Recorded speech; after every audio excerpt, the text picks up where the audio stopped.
કેમ છે ધંધા પાણી? બસ આયલા કરે છે બાપા. જુઓ આ બજરંગદા પોતાની જાતને બહુ મહાત્મા સમજે છે અને ચામડા માથે રોટલા ખાય છે. આવાલા, અરે આ રોટલો ચામડામાં હોય કે હોનાની થાળીમાં હોય, શું ફેર પડે છે? રોટલો તો રોટલો જ કહેવાય.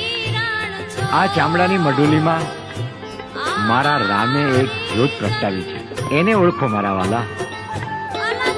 ચામડાની મઢુલીને નહીં, તમે એ જ્યોતને ઓળખો, મારા વાલાને ઓળખો. આ ટીલા ટપકાને તુલસીજીની માળા અને રુદ્રાક્ષને હોનામાં મઢાવો, પણ મારા વાલા એને પહેરવાની ક્યાં? ગળામાં ને. આ ચામડાની મઢુલીમાં જ પહેરવાની ને. તો વાલા એ ચામડું ને આ ચામડું, એમાં કોઈ ફેર પડતો નથી. જેને ભાઈ મારા રામને ઓળખવો હોય એને આ મારી અરજ છે.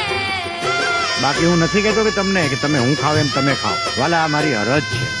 હું ખાઉં છું, તમને ન ગમે તો તમને મારા જય સીતારામ વાલા, અને ગમે એને જય સીતા.